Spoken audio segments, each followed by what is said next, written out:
I'm gonna try this to try to put some stuff together, some words.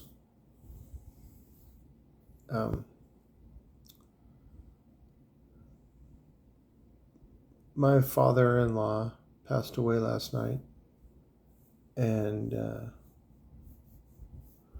it's still very surreal for me. Um,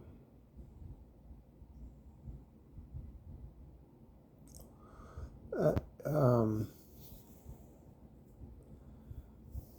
if you guys could just, I mean, I don't want to have to tell you. So if you see this video, just kind of give me a break um, from orders, even though probably I'll indulge myself or um, try to use work as a distraction, which a lot of people do. Um, uh, I,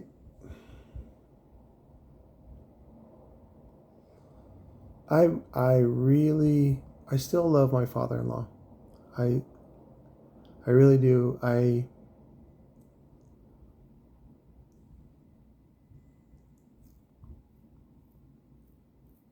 In 1993, yeah, 1983, I met my wife. Um, her cousin actually met a buddy of mine at a pool hall, uh, and she liked. He was my neighbor. He was a couple years older than me, and they met, and they were like, I wonder if you have a good friend or date for my cousin. And so her cousin, of course, was my wife, Sherry. Well, Sherry and I, hit it off. And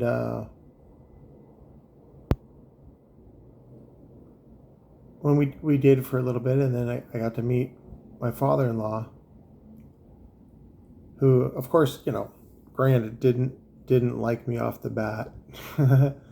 um, and for me, I have a lot of stories about miscommunications. What I've learned about this family is that um, they don't talk about their feelings. They don't talk about um, they also don't always assume the best about people. And what I can tell you from that is, I've said it in other videos where if you assume the worst about someone, your relationship is doomed. It's on its way out.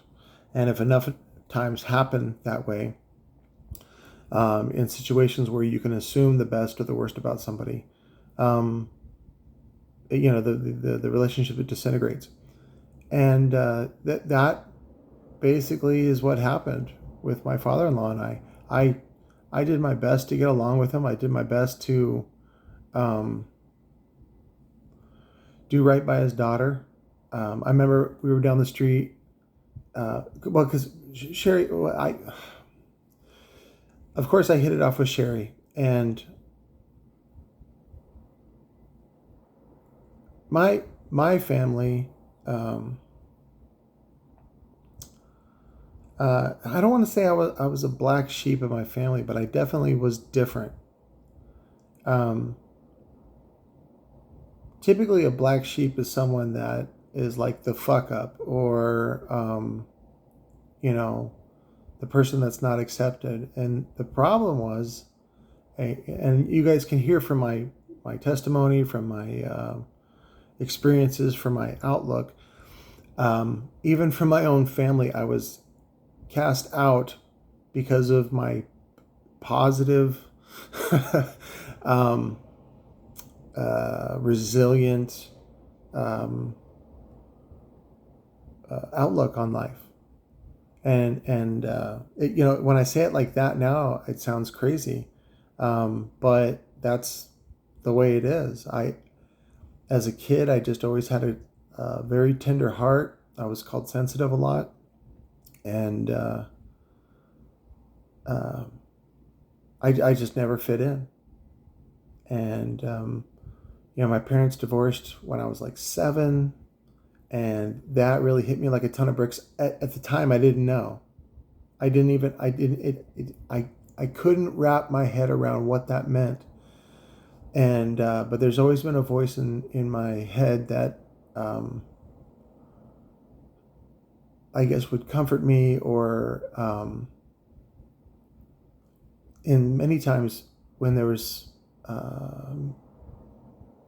bad juju or whatever, it told me there was always a better way to live, and a better way through it. And even though my parents basically neglected the shit out of me, I was still able to navigate those waters on my own, and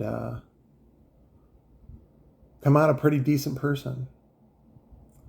Now, the problem that I ran into with my father-in-law is that many of the interactions I had with him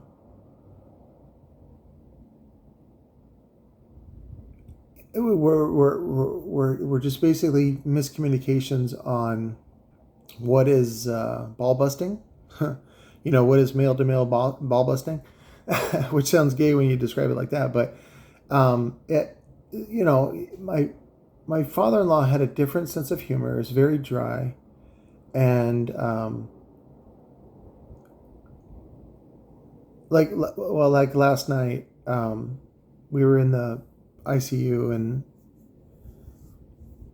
I made a joke because my father-in-law and I were not on good terms, and luckily I was allowed to be there and witness his passing. But he was in a semi-induced coma, and they were trying to get him to respond earlier in the day and the previous, because he had just taken a fall and pulled some muscles or something like that, and he wasn't responding to stimuli.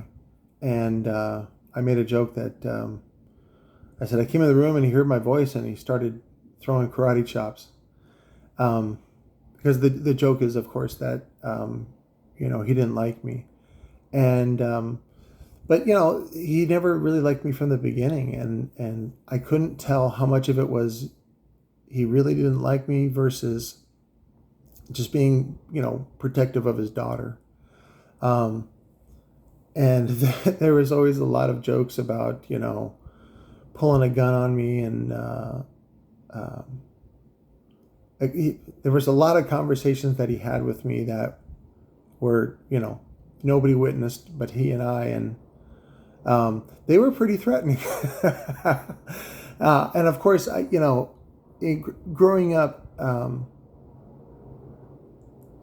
in recovery, on my own, of course, not by any guidance of my parents, because a lot of the recovery that I had to go through was to recover from the dysfunction and the abuse and neglect that my parents, whether it was conscious or not, inflicted on me. It doesn't matter. But I just, I always had it was tough to be around him, mostly because I was never sure about his jokes. And I think what I realized later, probably right around the heyday of my time with him, and where, like I'm visiting with family over there, and, we were doing Christmas or whatever. And mostly I swear to baby Jesus, I thought I had a really good relationship with him, which was where we could bust each other's balls as, I don't want to say equals, but just as men, back and forth. He made a comment one time. I was sitting on the couch and he was in the kitchen, which the kitchen is right behind the living room. And he comes up behind me and he goes, I was like, what are you doing?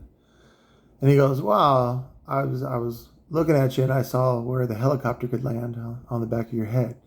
And of course, he was making a joke about my bald spot and the fact that even last night, there he was in his 70s with a full head of hair, kind of, and it hurt, of course, because it's, well, number one, it was like he said it in front of everybody, and a lot of his jokes were really just passive aggressive, and I don't think he could ever see. And that's the thing, is I don't know. I don't know if he really didn't like me, which I gather he didn't. But if he really didn't like me, some other thing, again, it's very confusing. But back to sort of the peak of our relationship was, I finally just stood up to him. And of course, it's not in a big dramatic way. It's like little things like, he would always tell these jokes about that were just, they were either very passive aggressive or just not funny. And so, of course, if I interpret the joke as passive aggressive, then it's almost like he's trying to start a fight with me. And again, if you assume the worst about somebody, the relationship's doomed. So what I did was I didn't assume the worst. I assumed that he was just making a very bad joke, which turned into a joke. So like one time he told me a joke or something like that, because he used to call me Shrek, because I just looked like a big whatever Shrek, and I zinged him back, and he responded differently. I don't want to say he responded positively, but I was really just tired of being picked on. And I remember one time he told it was a joke meant to sort of threaten me, and it was very, again, passive aggressive. And so I just took it at face value, and I turned it against him. And I go, that was a very bad joke. I go, don't do that, which was a very bold thing to say to David, because nobody stood up to him like that. And my attempt was to basically be equals with him. But I realized later that that's not the kind of relationship that he wanted, or at least what I can tell. Again, I don't know. I think I told you the story about how I got kicked out of Christmas, and I wrote a whole screenplay about that. Of course, I don't make it about me. It's about different families where, whatever. But I still don't understand why I was kicked out of Christmas. All I know is that my father-in-law, it was the day before Christmas. I was dropping off a gift for Sherry, and I remember I had said something previously.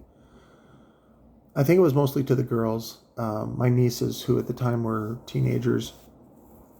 I had responded, I guess let me go back, because they were really sensitive to that. And again, they're millennials. And I hope that explains it now. But there was a Christmas one time where I had gone over to their place, and they got me gifts. And I made the joke that I didn't want gifts because, again, I was trying to get them to see the point that when you make Christmas about gifts, it loses its meaning, even if you mean, whatever, Jesus is the reason for the season. But what I was really trying to get at was that the gifts end up being a bad substitute for intimacy between family, about just enjoying each other's company. And that's really what I was trying to get. And I think the girls got a little butthurt about it, and they felt rejected. And again, I made a joke about it, and I think they took the joke wrong. And again, I think they assumed the worst about me, and it ended up being hurt feelings and just hurt whatever. And so anyways, I dropped off the gift, and I felt like I was at the top of my success. This was probably in 2007. I had my Crewmax truck, brand new, and I had driven over there the day before Christmas to drop off a gift for Sherry so that it would be under the tree when, we did that or whatever. And that's when David come out and he basically confronted me and said, I don't want you to come over to my house anymore.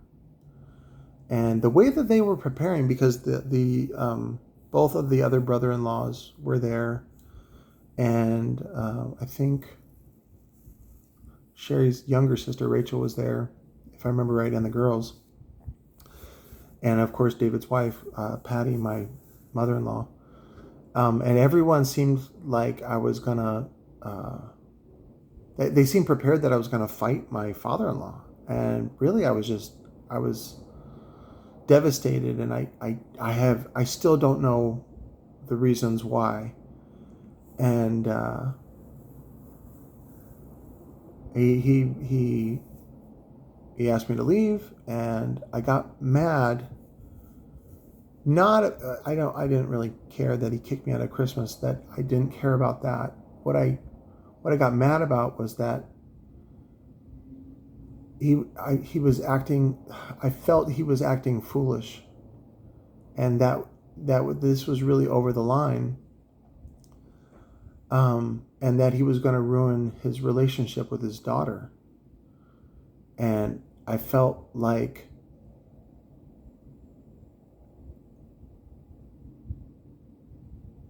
like his, I don't know. It was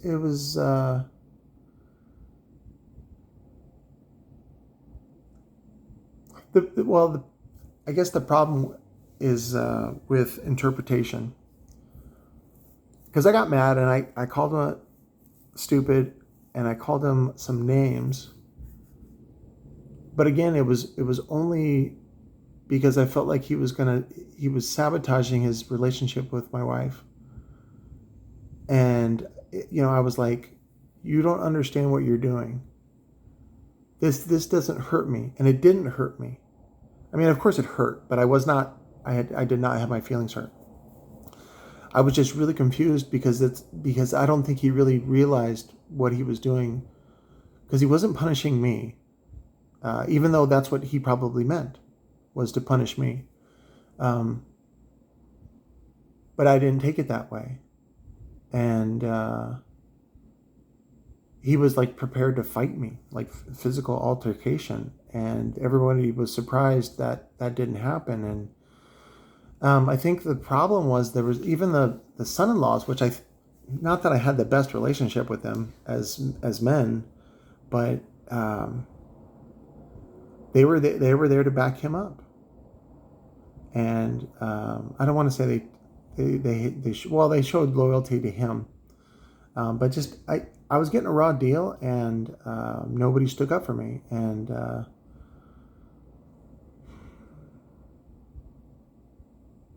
I don't know. I was asked to leave Christmas.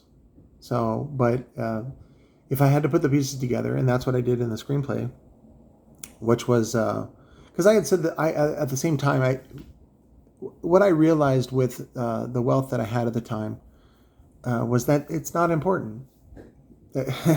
It doesn't mean anything. And I think what I realize now is that a lot of people who invest in that sort of lifestyle have it wrong, and then sometimes they might feel threatened by someone that says different, that has the ability to poke holes in that fascia, that front, that false. That's what it is. False face. It's like a mask. And to reveal that someone actually is wearing a mask, which is not really them. And the reason why I know this is because I've been through lots and lots of years and years of not just counseling, but self-help seminars, and just a lot of internal progress. Again, you can just call it recovery, because there's not a lot of I guess research about that, and also it's not very popular to begin with, and typically people don't get into recovery until they allow their addictions to override what's good for them in their lives. And so that's the word for recovery. What it is just personal growth. But yeah, David. David was a Purple Heart recipient and Marine in Vietnam, and he was ready for combat, and I just thought it was ridiculous because I was like in my prime, and I'm like, you guys don't know the kind of crazy that I am. Like I can take all of you on if that was the case, and of course I didn't. I left upset. Again, not that I got kicked out of Christmas, but I was upset that here he was making this decision. Like, this is a big decision. Like, it's hard to come back from something like that. And of course, there hasn't been a recovery since then. And this is back in 07. And, or maybe 08 or something like that. Anyways,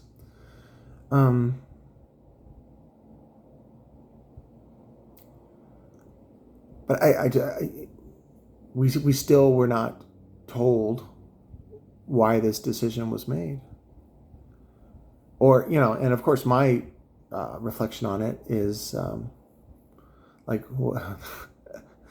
because David was also very, I don't want to say he was very Catholic because he didn't raise the girls that way. But I realize now that in their family and with his 3 daughters is that there's a lot of high expectations. And then there's a very low either ability or willingness to explain the expectations, which of course that's a trap. That's a very it's a very bad combination, and I think that's what really is what I fell into. So because I didn't, quote unquote, learn my lesson or pick up on any of the social cues that were being sent out. Again, I was in recovery, and so I trained myself to take people at face value. And so I think a lot of the, again, social cues I was not picking up on. And I was not in my, I did not stay in my lane. I did not know my place. And it was especially weird when I found out I was bipolar, and I, got on some meds, and I was heavy on Zoloft at the time. Mostly it's to initiate the effects, and the effect that it had on me was that it really chilled me the fuck out. Where I remember one Christmas I was over there, and my mother-in-law's parents were there, and her mom, who was very, what's the word? She's very dominant, and they were talking trash about me right in front of me, as if I wasn't there. And I remember just feeling grateful and sort of zen-like that I was lucky to be there. I was lucky that my mother-in-law and father-in-law were wealthy enough to even host an event like that and to have such great food and all that kind of stuff, and that I was very lucky to even have in-laws, that other people didn't have such luxuries or such wealth as far as family goes. And so I remember I went into sort of a Zen state, and but in my mind I'm hearing these people trash talk me about how I'm this and that, and I'm a terrible human being because I whatever, would make jokes, or I would just say the wrong thing. And I was like, what Twilight Zone is this? And but I took it like a champ, and I was just like, okay, like whatever. And what I realize now is, and that's where I came up with a lot of the insights that just because, like, how do I say this? You don't have to drink alcohol to be an alcoholic. And that's what I found out about my mom was my mom had stopped drinking long before she had me, and but that didn't stop her from being an alcoholic. And they call it a dry alcoholic. And so, again, there's not really words to describe people's behavior. And of course, the gem that I really found or discovered from my journey is that it doesn't matter what you're addicted to. The thing that people all seem to be, many people are bound by, is the assumption that you're going to pity yourself. And people don't realize it. And when you say that to somebody, many people just don't realize the depths that self-pity goes, and the actions that people justify with it, because they seek sympathy, and they'll destroy other people's lives without even hesitating, because they are hurt and they feel threatened. And again, I didn't see me as a threat at all. I just was a big goofball that would sit at the kids' table, and I was fine with it. Like I think what I was supposed to experience was shame and discontent, but I was fine with it. And I spent many Thanksgivings and many Christmas dinners at the kids' table, playing with the kids and having a great time, and being told to not make so much noise, and really just making the best of my situation. And so I think that was probably my problem, was that I was not picking up on social cues that I should be more of an adult, whatever that means, and basically not be myself, which is a caring, giving, generous, loving, funny human being. And that's one of the reasons why I think you stick and come back to the channel when I post these videos, even these videos that are like, whatever, Sunday sermon or something like that.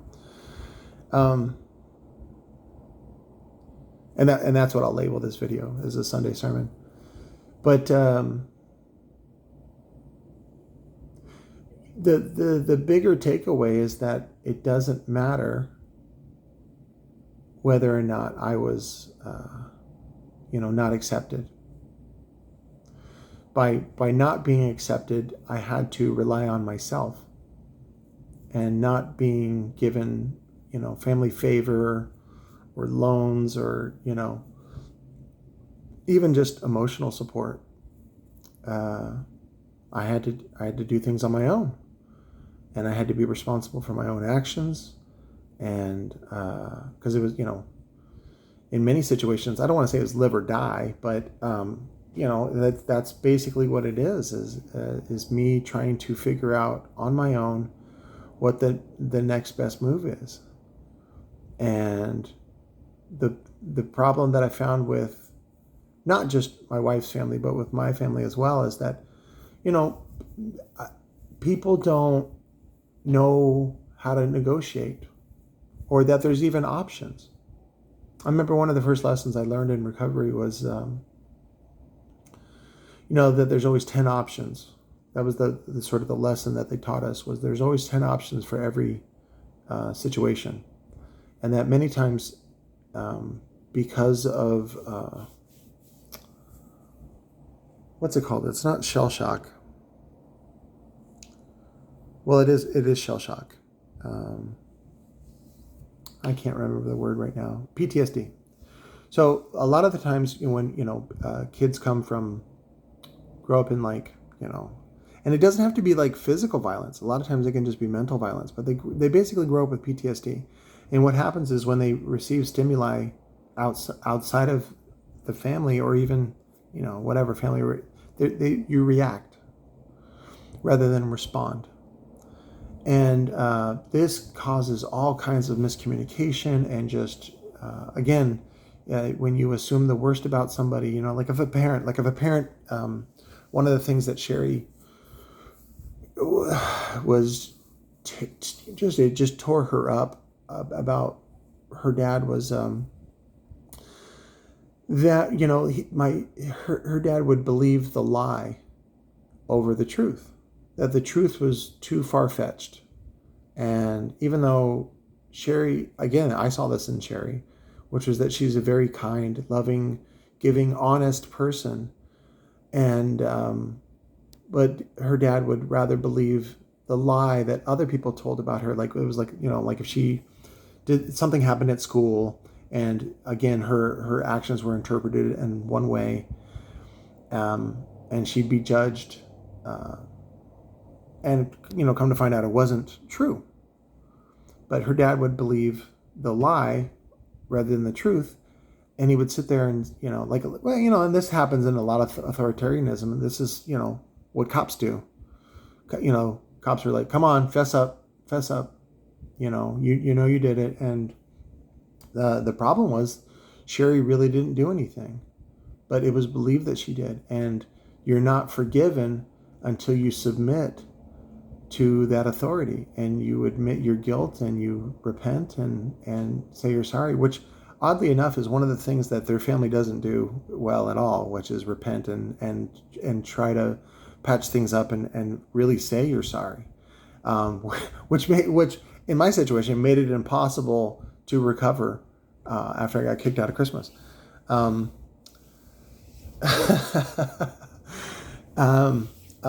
last night was it's still surreal, and I couldn't sleep last night. We ended up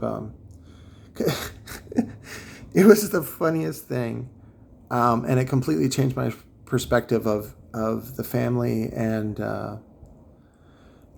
my father-in-law was an insurance salesman for many years and had a best friend named Albert who was also on the team, and they sold insurance together. But selling insurance is, especially life insurance, to people, it's a very feet on the ground, knocking on doors job, and they spend a lot of lunches together, and then a lot of time together, and just really bonding and things like that. And it was funny one time, Albert was talking about how the way that sometimes they would go to Waffle House, and the way that David liked his hash browns. And if you ever go to Waffle House, they have a whole lingo on how to describe the preparation of the food, and it's theater. They yell it out, and the cook knows what your order was and 20 other orders, and it has this all in his head, and it's a great show. It reminds me a lot of a drag show, where it's very flamboyant and very sort of busy and bustling and things like that. And but that and that's what Waffle House is. And of course it's a diner, and it's greasy, and it's and sometimes very gross. And what's great about Waffle House culture is they know their lane, and they stay in it. I remember when I was doing a gig in Alpharetta, and there's actually two Waffle Houses right next door to one another, and they do that because it provides an experience that you cannot duplicate in a larger room. And so they keep the room small, which is right around 50 people max. And it's very kitschy and very it's a great experience. So, but anyways, Albert was describing how David, my father-in-law, liked his hash browns, and of course Albert, Albert is Mexican Hispanic, and so sometimes he doesn't quite know how to relate to white people, or describe the way that, especially Southerners, because Waffle House is a bit of a Southern thing, and but he was describing how David liked his hash browns, which it was like scattered, smothered, covered, or whatever, and and he got the terminology wrong, and I thought that was funny. And then his wife Patty was talking about how there's this Waffle House. It's the last one before you leave town on your way to Flagstaff on I-17. It's like I-17 and Bell. And before they refurbished it, it was like from the 70s, like it had been sitting there for 40 years, and it was very just again, I don't have the kind of judgment that she has on it, but she refused she refused to go to a meal with him there, and I'm sure he was heartbroken, but of course it doesn't stop him. And but I thought it was wonderful that, and it sort of really explained my role and position in the family, which was that I'm Waffle House, that I'm the dirty, greasy, not glamorous member of the family. And what's also true about Waffle House, though, is that those people are hardworking, they're honest, they're kind, and you don't make the team unless you're able to complete those tasks, to be that kind of person, because it's very close quarters, and you have to learn to get along, and you have to have a thick skin, and you got to be able to work with a lot of other people as well as a full restaurant. Again, if you've never been, it's really fun. Go when it's busy, even if you have to wait for a seat. It's better than Benihana, and the food, of course, is just country. It's waffles and eggs and bacon and sausage, and they have steaks and hash browns and just all kinds of comfort food. But that's why I posted what I posted on Instagram last night, and we went and had coffee and we talked about it, Sherry and I, and it was just a fun little thing to remember, David, that he was that he was not allowed to go to Waffle House with his wife, and really kind of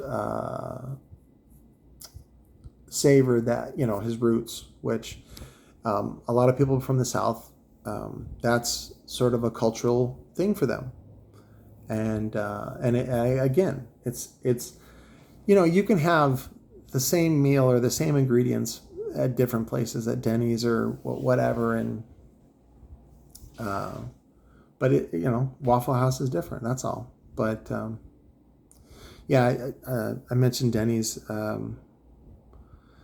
Well, when I was dating Sherry, and I realized that I wanted to join the Air Force, and I wanted to help her escape her situation,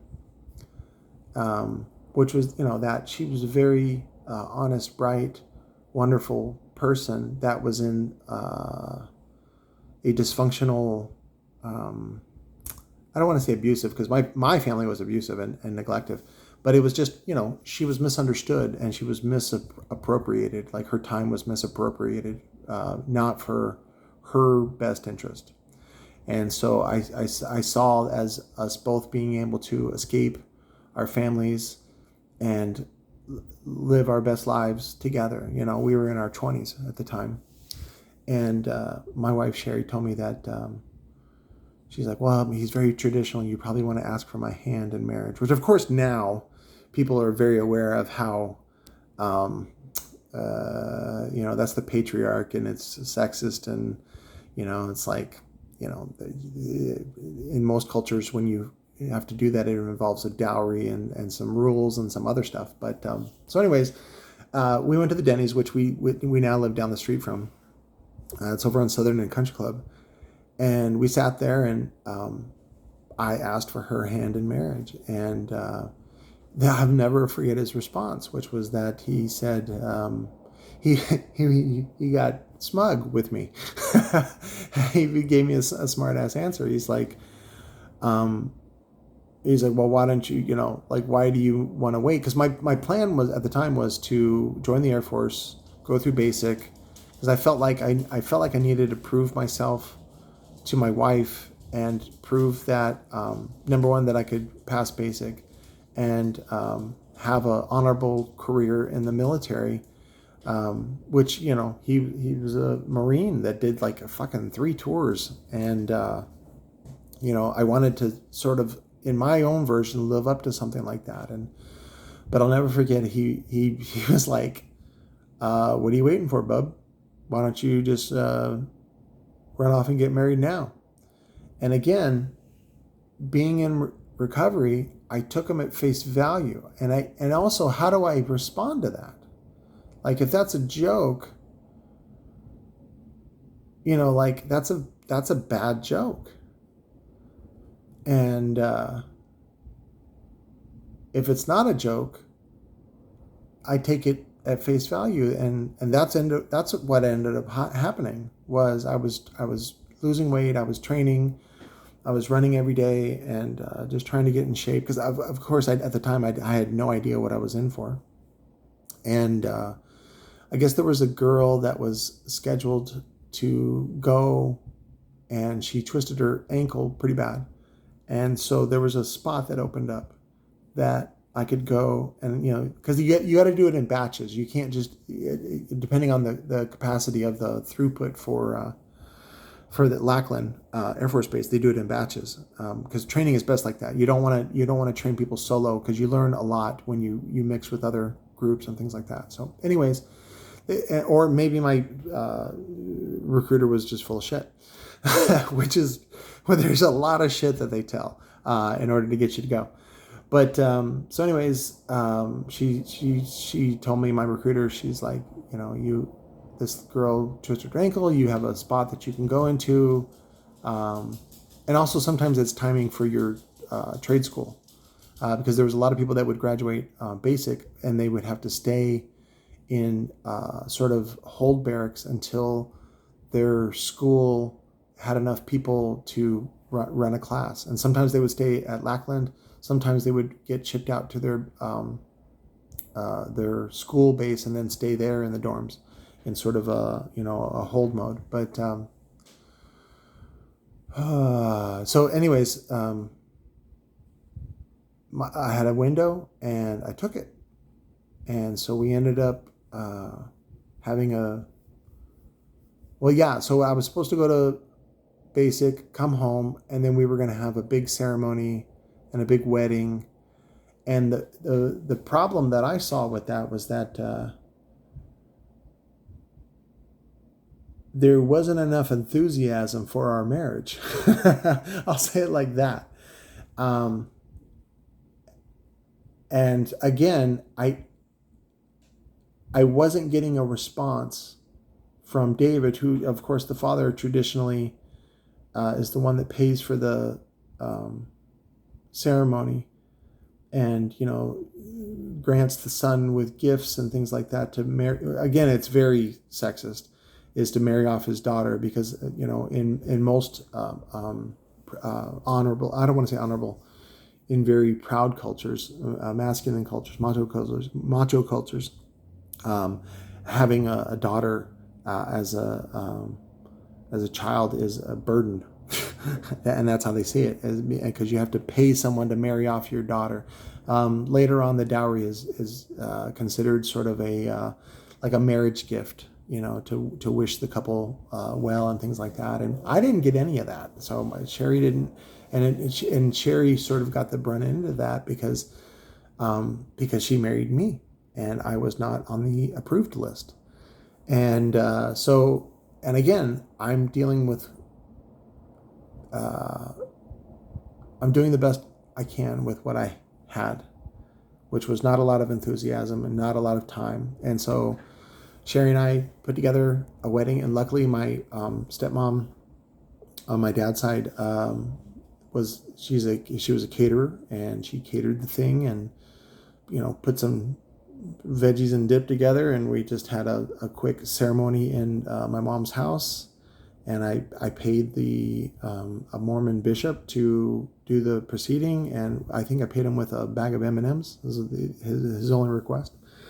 And we got married, and I think we had a really shitty honeymoon, which was really just a night at what we thought was a fancy hotel, which is the San Marcos in Chandler, which is a shitty hotel, by the way. I'm sure it's a great golf course, but it's a shitty hotel. It's terrible. And but we had one night together, and we didn't have sex. We mostly just were sort of shell-shocked by what we did, and realized that I was leaving soon for basic, and that our lives would forever be changed. And so we never got a proper send-off. But I didn't let that stop me, and I went off to the Air Force, and I was me. And which I realize now is not a bad thing. It's just I take people at face value, and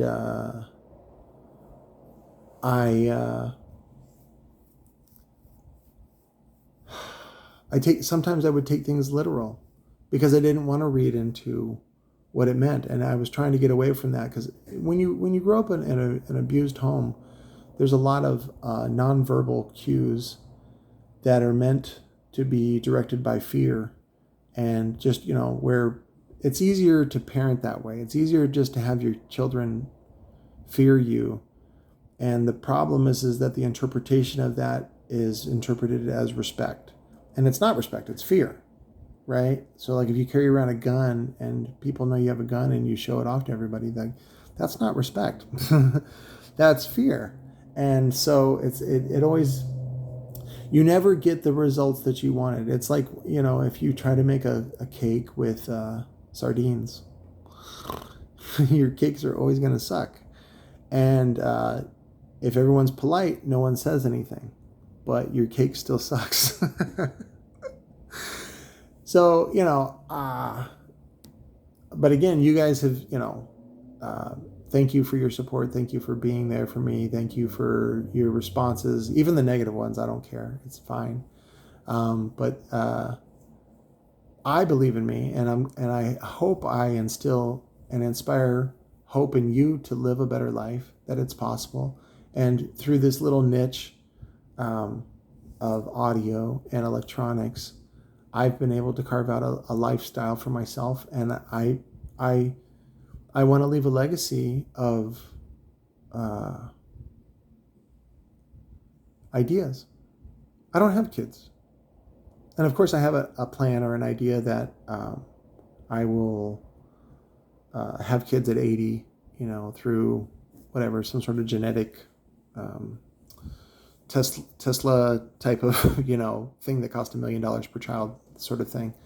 I guess for inflation it would be $2 million per child, but and of course that's a good fantasy, and it's something to fight for and something to live for, and because most people live to have children, and we just never got around to that. I was terrified of having children and being unprepared and being financially just in a needy position where I'm needy I need the help of people that are, I don't want to say abusive, but they're abusive, that are codependent and dysfunctional. And that's a very tough position to be in, especially when, again, I want my cakes to taste good. If I want to make a child that turns out right, you got to insert the best ingredients. You got to give that child love and attention and kindness and, all those things. And I always felt like if I didn't have those things, I'd rather not have children. And when we were in the military, all the people in the military were like, no, have kids now, blah, blah, blah, and I was like, nope. And I had the discipline to not do that. I remember Sherry went to her gyno one time and told him that, we were using condoms and birth control. She was on the pill. And, we were considered freaks. And it's like, you got to understand. And even when I was in basic training, I would wear 2 condoms. And and she was on, I think, the pill. And again, I was so terrified about having children and being in a, because growing up with no money was not fun. And then when there's limited resources, and then there's 4 other mouths and 2 parents that I don't want to say they don't care, but they don't have the wherewithal to give you the attention that you need. Why would I intentionally bring a child into that. And so I said, no, the abuse ends with me. And I took responsibility for my life. And I said, I'm not going to have kids until I can afford at least one nanny, if not two. And the problem is I never reached that level of success. Now, why I didn't, get to that level of success, again, I'll take responsibility for that. That was me. I did not do the things that most people do, which is to compromise yourself and do a job that you hate because of the money. And I just saw that again as another compromise of just being a corporate whore that just, does something you hate. I think it's Jimmy, the guy on Silicon Valley, plays the Asian guy. He has a great Netflix special. Or it's not Netflix, I think it's on Amazon. Anyways, he has a great comedy special that talks about that sort of conflict between him and the way that he sees the world versus the way that his father sees the world. And, his father saw it as, no, you don't go do what you love. You do what you hate so that then you have time to do what you love. And, technically both work, both ways of being work. The problem in my situation was that I chose love. I married Sherry for love. I didn't marry her for convenience. I didn't marry her for her money. And that's actually one of the fights that we got into was Sherry talked about how she wanted a white wedding, and which I thought was ridiculous at the time. And I actually made fun of her, and she really has never forgiven me for that. She took it personal that I was laughing at her, and really what I was laughing at was how ridiculous that request was. And then I put the responsibility on her, and I said, well, if you wanted this wedding so badly, why didn't you make it happen? And there was even an opportunity after I got out of training to come back home and do a formal, here comes the bride, all that kind of stuff. And she didn't put it together. And it was sort of, again, Sherry had these high expectations about how her life should be and should happen. And she didn't communicate any of that. She didn't create a situation where that would manifest. And me, again, being in recovery, I took it at face value, and I was like, well, if she really wanted it to happen, she would have made it happen. And I laughed at the idea of a white wedding and a formal wedding because we already had one and it was good enough for me, because I don't care about that stuff. I care about what's on the inside. I care about, I really take life serious. And in fact, I take it so serious, I don't take it, that's what the comedic relief is. And growing up in a neglectful home and abusive home, some people, as a defense mechanism, learn comedy and learn about wits and learn about seeing things from a perspective of how ridiculous things are. And what I realize now is that sometimes the people who are on the receiving end of the joke don't see it as a joke, and they take it personal. And that can lead to what David taught me was a term called butthurt, which is a Southern term. And it's just hurt feelings. And again, that's been my whole life with this family, was just butthurt feelings. And now, my nieces don't talk to me. And, my sister-in-law blames me for, the separation of her and her son. And, of course, my mother-in-law has all kinds of feelings about me. But again, I have no idea. I have no idea. I remember there was last time I saw my father-in-law was or one of the last times I saw my father-in-law, I think he had a fall again, and because he had Parkinson's later on from Agent Orange out of Vietnam, and I saw him in the hospital, and that's where he's at his most vulnerable. And I remember going over to him and saying it in front of everyone, because I looked at him and I said, well, David, if you ever need someone to, and I think $1 Million Baby had just come out at the time, and so I said, well, if you ever need somebody to unplug, I got the courage to do it. And of course, that's a joke, right? And it's a very dark joke. But here's a guy that survived, I think, 3 bullets in Vietnam, 3 different times where he was injured and survived. And, he's a survivor, and he's a Marine to the core, as Marine as you could get. And but my joke was not perceived as a joke, and it was taken very serious. And it seems like it ended up getting interpreted as a threat on his life. At least that's what I can perceive. I don't know, because nobody's confirmed any of this information. And so I from what I can gather, I think that's the reason why I think part of the reason why I was asked to leave Christmas and not come back. So, but again, I don't know. And I always do the best that I can with what I have. And that's all any of us can do. And that, again, that's one of the things that you learn in recovery, that I learned in recovery. I'll talk about me. That I learned in recovery. And that's what really made forgiving my parents for the shitty job they did as parents.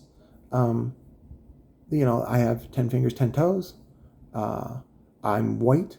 I'm a man. I'm American. I have a lot to be thankful for. I should not complain at all. There are millions of people that are worse off than me, and I should just shut the fuck up about my problems. And that's the way that I was able to, negotiate life and navigate life. So, but if you guys could just, if you see this video, and I hope it everybody has loss in their life, and my heart goes out to you. If you're in a situation like mine, where you're a good person and you're just misunderstood, and things get perceived incorrectly, and people don't take the time to clarify. It's not the end of the world. It's and what was it? It's funny. One of the things that Sherry and I do is kind of a ritual. Is about once a week we go to this 50s diner, Chase's Diner over in Chandler, and they play a lot of songs for the 50s and 60s and things like that. And that was the music that not only was Sherry raised on, but her dad really cherished. My dad too. My dad was a boomer, and that's the music that he really loved. And one of the songs that they play is a song about being misunderstood, and because that is the real tragedy. It's you didn't mean what they perceived, but there you are in that weird situation where you're being misunderstood, and there's no forgiveness, there's no kindness, there's no allowance, and there's no tolerance for your behavior.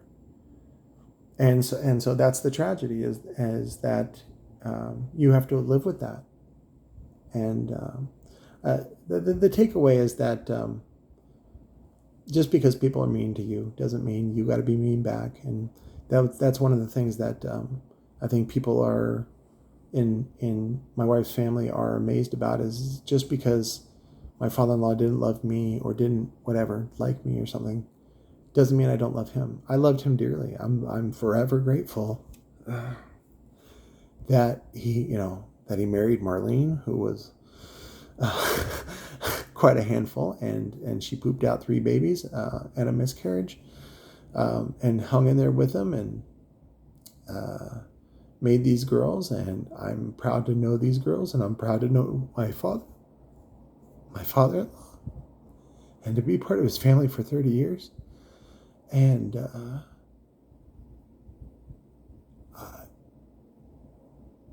I'm just doing the best I can with what I got. So I love you guys. Thank you for your well wishes and your kindness and things like that. And the hopes of these Sunday sermons, which of course are not popular, is to enrich your life with my experience. And that's really what the magic of storytelling is. And that's one of the reasons why I want to make film, and tell stories. You can't live all the lives that exist, but if you can tell a 30-minute or a 60-minute or a 90-minute story that takes you through someone's life, you can have a better understanding and a different perspective. And especially with the tragedies. That's why there's Oscars for drama, tragedies. Because many people perceive them as being more powerful, and they're not. Comedy is by far more powerful, but it's a different gauge of what feeling touched and having your heart warmed means.